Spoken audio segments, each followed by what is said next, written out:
Hey guys, so I've had a pretty eventful week emotionally and energetically in the past week or so. I've been processing a lot of stuff energetically and I've been feeling a lot of emotional ups and downs. So if you're an empath, you understand what I'm talking about, right? Because as an empath, you feel a lot on a daily basis, but probably sometime more than other times. So what's really interesting is when I was talking about this with a friend of mine a few days ago, and I was telling her, "Oh, I feel like really drained this week. I feel exhausted and like emotionally processing so much stuff." And she immediately said, "Oh, it's because the solar eclipse." So, just to fill in on the background, in case you've been living under a rock, there is a solar eclipse going on actually today, August 21st, across the United States.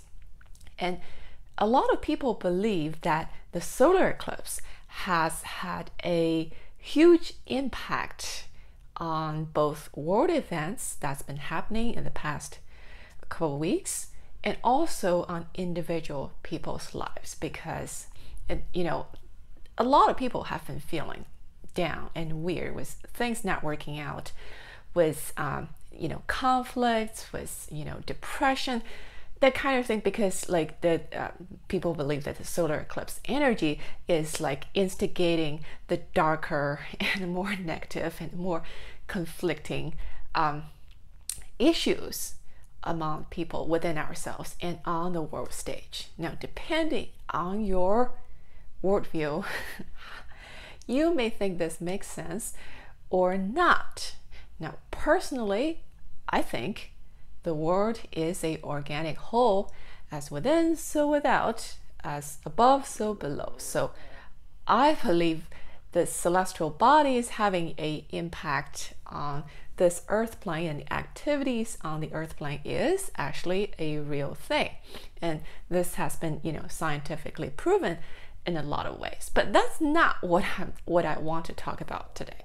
What I want to talk about today is why we are so fascinated about these astrological impacts on our lives. I want to talk about, if you are somewhat new agey or spiritual, you probably heard that, if your computer is breaking down or your relationship communication is breaking down, it's because of, Mercury retrograde, or your relationship is not working out with a friend or with a lover is because maybe your Saturn is aspecting their Mars or something. Don't take it from me. I'm just giving you out like random examples because I'm not an expert in the astrological sense in the specifics. But the thing is are things like this actually useful?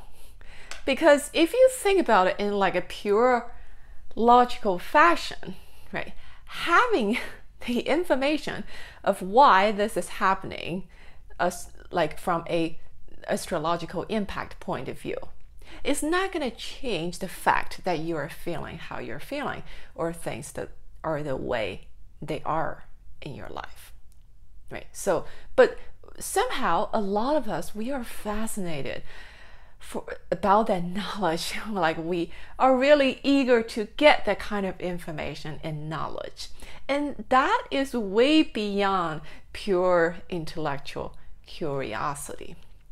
And I think there is a reason for this, and I'll tell you why. And the reason we are so fascinated about these like astrological facts and how they're impacting our lives is because when something bad happens, externally in our life, or when we are feeling just in a certain way that feels negative and uncomfortable, we instinctively are looking for something or someone to blame. So this is something that we automatically, instinctively do on a daily basis, because whenever something bad happens, our underlying assumption is this shouldn't be happening. my car shouldn't be breaking down. It's not normal. It shouldn't be happening. Or that person I dated for 5 years, he shouldn't have left me. Or I shouldn't have gotten sick today. I should be like fully productive and ready to go at every minute, every second of my life. And because of that underlying assumption of that things shouldn't be happening this way, that we don't really accept it when it's happening, that something, when we are not getting our way, when things are not working out the way we wanted them to, our assumption, our underlying instinct is it shouldn't be this way. So if it is this way, then someone or something is to be blamed for it.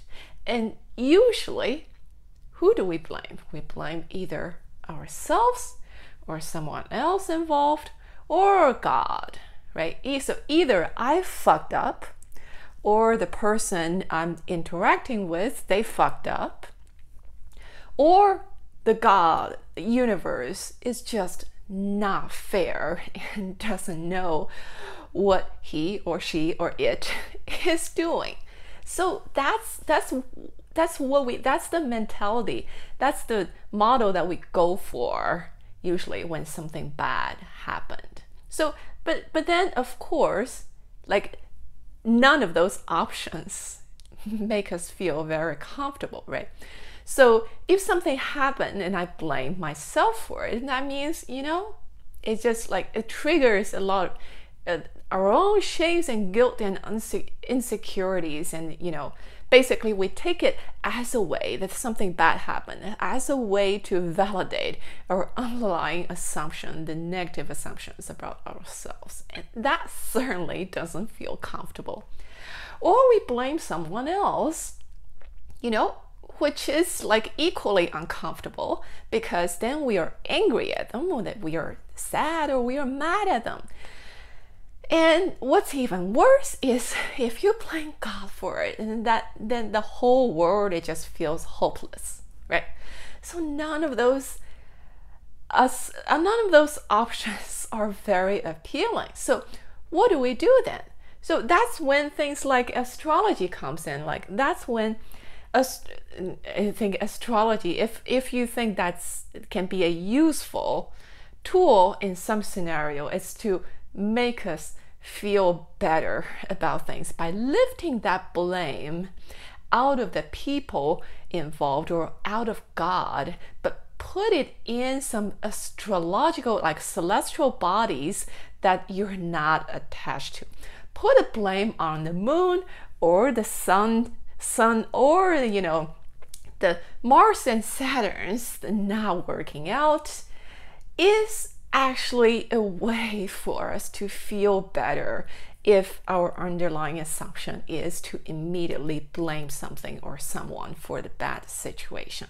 So in that sense, it is useful, it is helpful, it has a healing purpose, because let's say your relationship doesn't work out. It's so much more comforting to know that, oh, nobody's wrong, nobody's doing anything bad, or nobody has messed up. It's just because your like horoscopes kind of don't gel with each other. That's a much comforting thought than thinking it's either you yourself did something wrong or the other person did something wrong, right? So in that sense, it's very it can be very useful in that way, in order for us to stop blaming the things and the people in the situation. However, I want to tell you that there is actually a more fundamental way to actually solve the blame issue, right? Because we've already said, like I already told you, that like it will be useful if your underlying assumption is to blame, is to find a cause to justify the something that shouldn't be happening.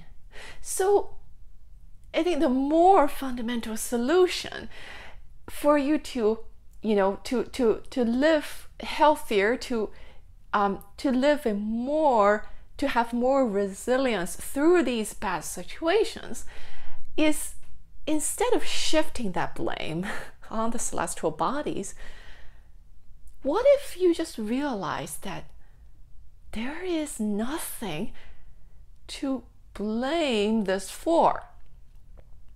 What if it's just not about blaming or finding a cause to justify that's something bad that is happening? What if the reason that something bad happened or you're feeling bad is not because of any malfunctioning of the universe or people involved? What if it's happening just because it's happening?